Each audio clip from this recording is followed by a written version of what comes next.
In a small village that was surrounded by tall trees and bushes, there was an old abandoned house. It had been empty for more than 50 years. Nobody had ever set foot inside it, and nobody even knew what had happened to its former owner, a woman named Khadija. It was said that one cold winter night, Khadija had prepared dinner, then sat down by the fire and waited for her children to return home. They were out gathering firewood, and she always told them not to stay out too late because it wasn't safe. But that night, they didn't listen to her. And when they finally returned home, their mother was gone.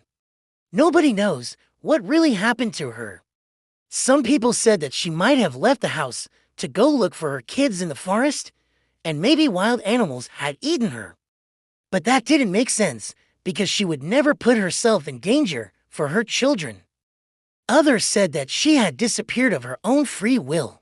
Maybe she was tired of living in that dilapidated house and decided to start a new life somewhere else. But that was just speculation. And in fact, no one could say for sure what had happened to her. Some neighbors claimed they sometimes heard her footsteps in the hallways, and they could even hear her faint laughter at midnight. Naturally, these claims only added to the mystery surrounding the house. It remained abandoned and closed off to the public for over half a century, until one night, the silence was broken.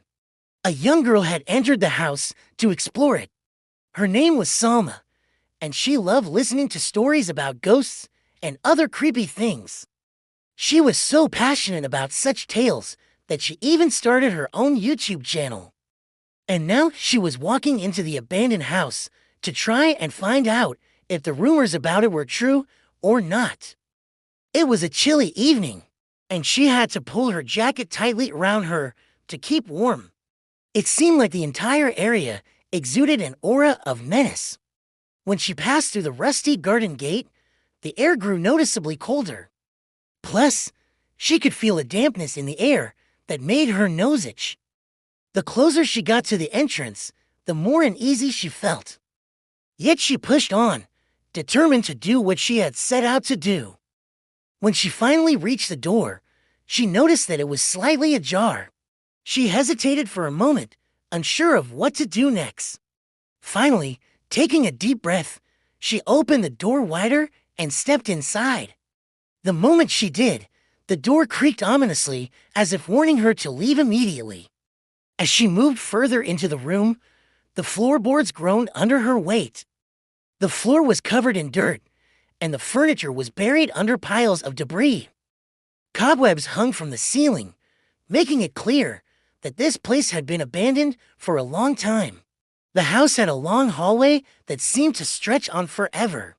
The only light source was the moonlight coming through a window at the end of the hall. The faint beams highlighted motes of dust dancing in the air and cast eerie shadows on the walls.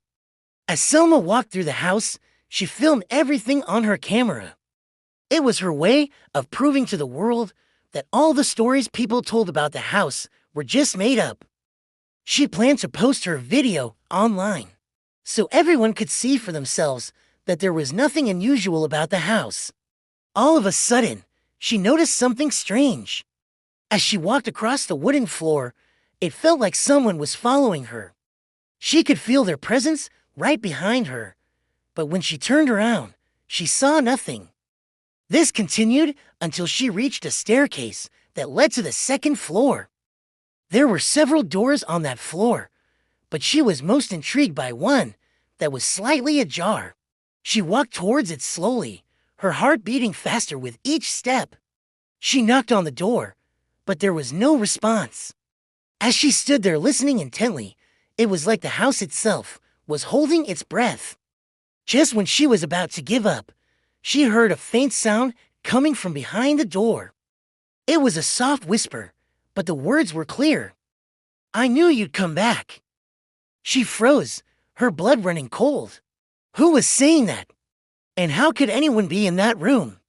No one had entered the house with her, and besides, every room she had passed through had been locked.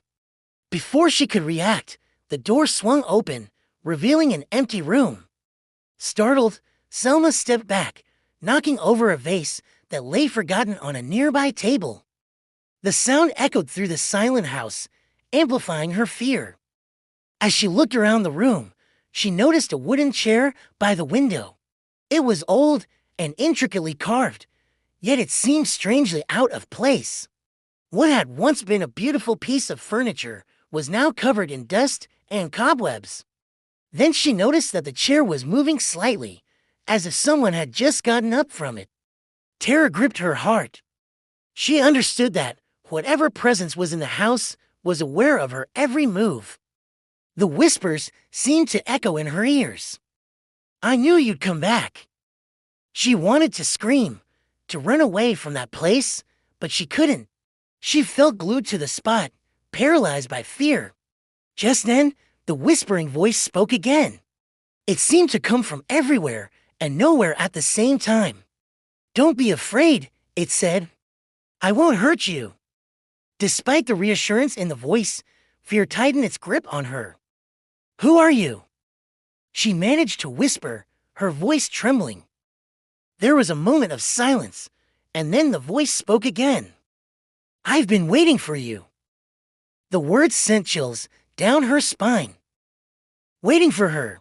Why would someone wait for her in an abandoned house that had been sealed off for decades? She wanted to break free from that terrifying moment, but she couldn't tear her gaze away from the chair. As if drawn by an invisible force, she approached it cautiously.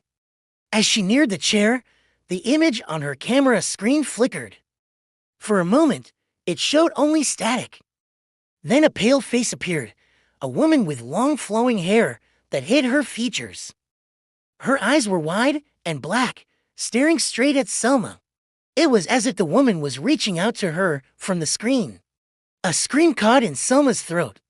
She stumbled back, knocking over the camera. It fell to the ground, rolling away from her feet.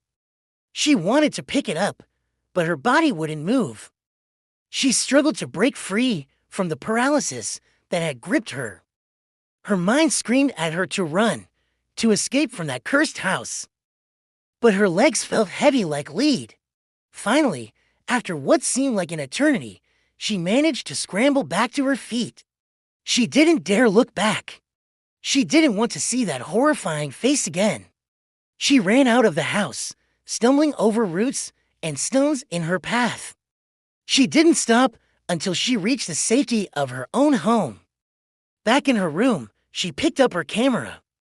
Its screen was cracked, but it still worked. When she played back the footage, there was nothing except for a brief glimpse of a smiling woman behind her. Selma never forgot that moment. The memory of those chilling whispers and the haunting image of the woman from her past followed her everywhere. She never entered that abandoned house again, nor did she ever turn on her camera. She shared her story with her friends, but they thought she was making it up. After all, it sounded like something out of a horror movie. Nobody believed her tale of the whispering woman and the haunted house. Selma kept the camera in a drawer for many years, afraid to look at it. But the memory of that day and the chilling encounter at the house remained burned into her mind.